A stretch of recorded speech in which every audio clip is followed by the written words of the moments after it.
Perhatikan salat rawatib. Salat rawatib kita bisa bagi menjadi dua ya. Ada yang disebut dengan salat rawatib muakkadah, yang muakkadah itu sangat ditekankan.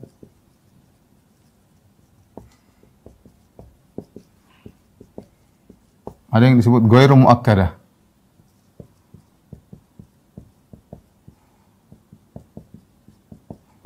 Itu tidak ditekankan.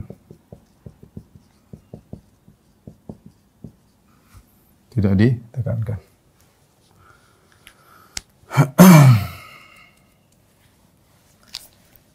Adapun yang ditekankan ya, yang ditekankan ada beberapa, seperti yang pertama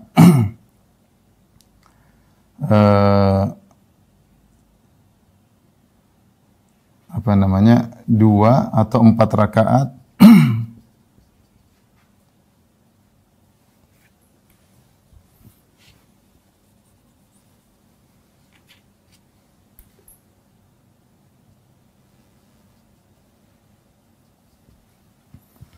atau 2 rakaat sebelum zuhur.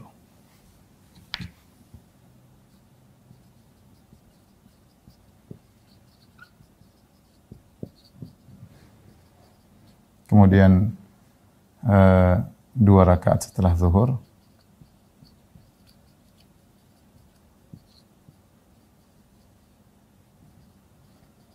Kemudian 2 rakaat setelah maghrib.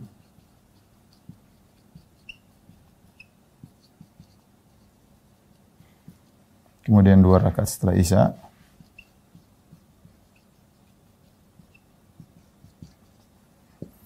Kemudian 2 rakaat sebelum subuh.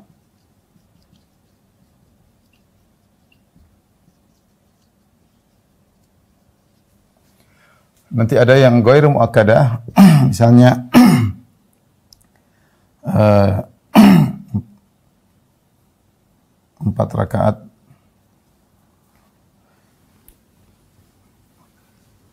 atau 4 rakaat sebelum asar. Kemudian ada misalnya boleh juga 2 rakaat, ya 4 atau 2 rakaat, 2 atau 4 rakaat sebelum asar, kemudian 2 rakaat sebelum maghrib.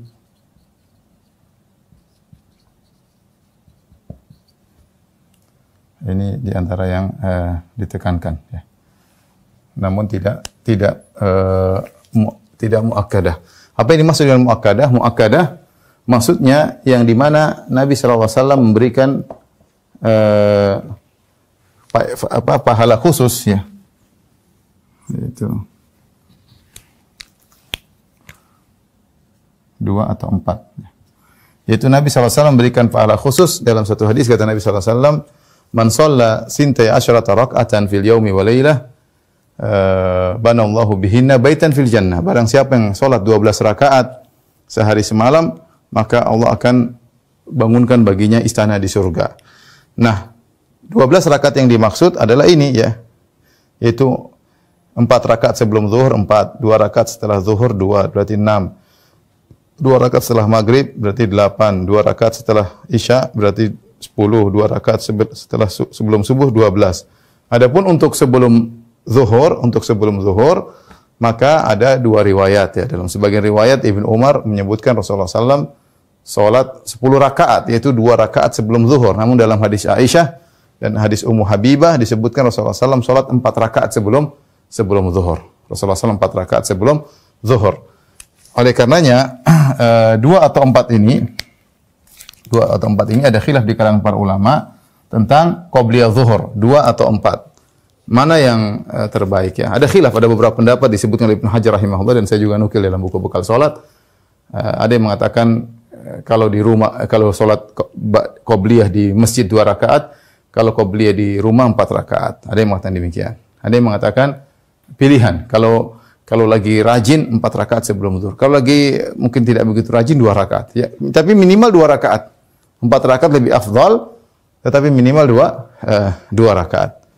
Jadi boleh 10 rakaat. Jadi totalnya 10 atau 12 rakaat. Yang menjadi perubahan masalah cuma masalah ini, masalah qobliyah zuhur. Ini yang merubah 10 atau 12 ya. 10 atau 12. Adapun yang ghairu muakkad, boleh juga 4 rakaat setelah zuhur.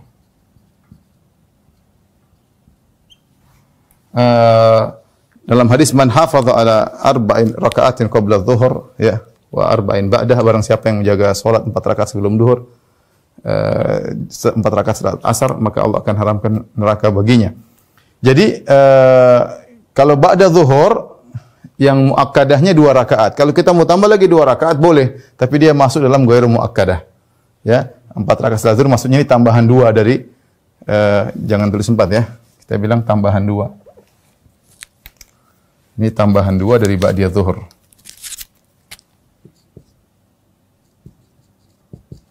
Tambah 2 ya. Tambah 2 rakaat dari ba'diyah zuhur ya. Ya, kalau kita mau sholat 2 rakaat sudah cukup. Mau tambah 2 boleh. Kemudian juga sebelum asar boleh 2 rakaat karena pada umumnya Rasulullah SAW mengatakan bainal adzanain salat. Antara 2 adzan itu antara adzan dan iqamat ada salat. Maka selalu ada qobliyah. Cuma ada qobliyah yang dia muakkadah dan ada qobliyah yang dia ghairu muakkadah. Di antara qobliyah yang tidak muakkadah, yang tidak ditekankan, artinya dikerjakan oke, enggak juga enggak apa-apa, adalah 2 atau 4 rakaat sebelum asar. 2 rakaat boleh, 4 rakaat boleh, kata Nabi sallallahu alaihi wasallam, rahimallahu imra'an shalla qabla al-asri arba'an. Semoga Allah merahmati seorang salat sebelum asar 4 rakaat.